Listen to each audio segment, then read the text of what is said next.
Okay, this is Adam from Thoughts in Motion and welcome to one of the coolest places in Gateshead. As you can see, the lovely view behind me, we're pretty high up. Now, the topic for today is one that, well, I've heard many times, and quite frankly, I'm getting to the point where I thought I needed to talk about it. I knew that it was coming and I knew I had to, have some input on it. And what I've heard so many times is, if only I gave less of a fuck. If only I cared less about this, or I cared less about this, I'd be happy. If only I just cared less. And this is something that happens to a lot of people. A lot of people get stressed out because they think they care too much, or they give too many fucks about something that they probably should give zero about. And today's video is going to be about 3 ways in which you can stop giving fucks about things that you shouldn't give a fuck about. So, let's get into it.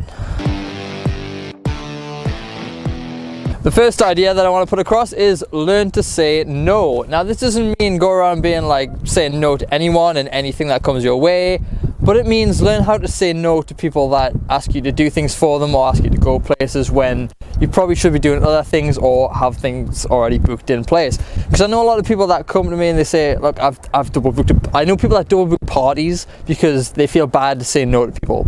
Because it's natural that we want people to like us, and therefore we think that by doing these things for people and always saying yes to them, we get their approval. But all this does is stress us out more because we've got more stress to carry. We've got more activity to carry. Basically, we've got more of a responsibility. Let's just say. And one of the greatest examples of this is in school, where you would say you would want something from somebody who would want something from you. And they'd say, "Well, I'll be your best friend if you do it. Can I borrow your pencil? I'll be your best friend." And it was like, oh yeah, like, yes, of course you can. Yeah. Even if you had like no pencil or no pen after that.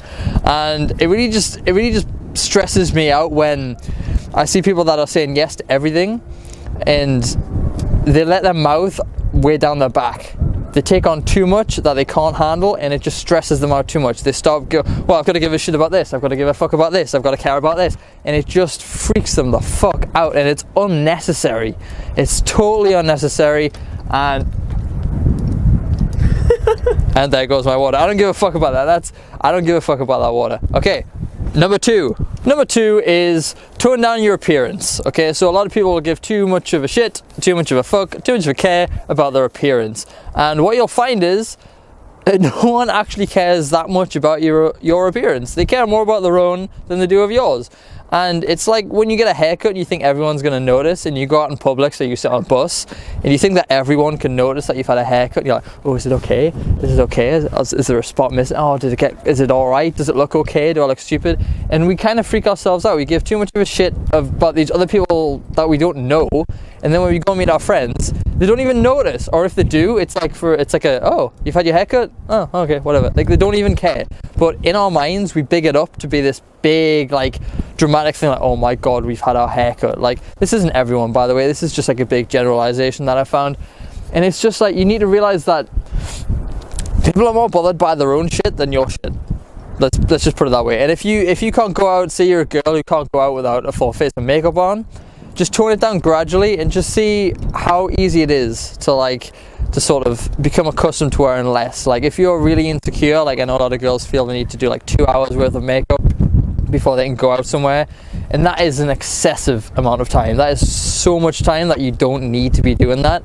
Like, fair enough, look nice. I've got nothing wrong with people wanting to look nice, but 2 hours is just way too long. It's absolutely ridiculous how much time people spend on their appearance, purely because they think that other people care too much and they give too much of a fuck what other people think. Okay, so the final point is, I want you to learn about what you actually care about, not what other people say you should care about. So for example, I'm not a Game of Thrones fan. I don't really give a shit about Game of Thrones. Like, and that shocks a lot of people. People are like, you don't like Game of Thrones? You don't like, the Dothraki and, Daenerys, and I'm all, do you like the accent there?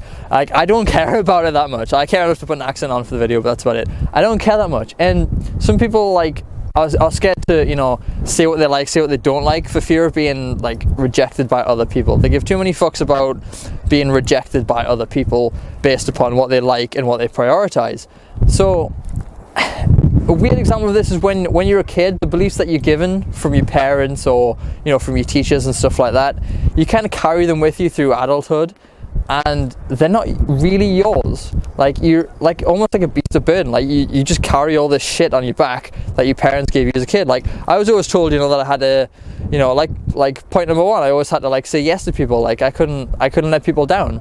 And as I grew up, I realized this is stressing me the fuck out. Like, why can't I just say no to people? And I started, it hurt to try and change it. It was against what I'd been brought up to believe, but it freed me in the end. And a lot of the beliefs that you have from childhood aren't actually yours. They're just things that were given to you by your parents, by teachers. And it's time for you to change that, because a lot of them can be stressing you out. Like, and a lot of people, if they don't clean the room, they feel panicked by it. They're like, oh my God, this room's such a mess. And they call it OCD, call it what you want. But most of the time it's like, it's not OCD. It's just the fact that they've been raised to clean the room. And if they don't, they have like a stress about it. Like, oh my God, it's a mess. Like, that's a belief that you don't have to hold. Say you don't have to clean your room once a week. Clean it once every 2 weeks, clean it once a month, clean it never. I don't give a shit. Like, whatever, if it stresses you out, take a good look at it and ask, is this a priority of mine? Or is it just something that I think I should be doing? Are you doing the urgent things? Are you like the things that get you ahead? Or are you doing the things that, you know, you kind of just feel like you should be doing? Okay, so before I freeze to death, I just want to say thank you for watching, and I will see you next week. Bye bye.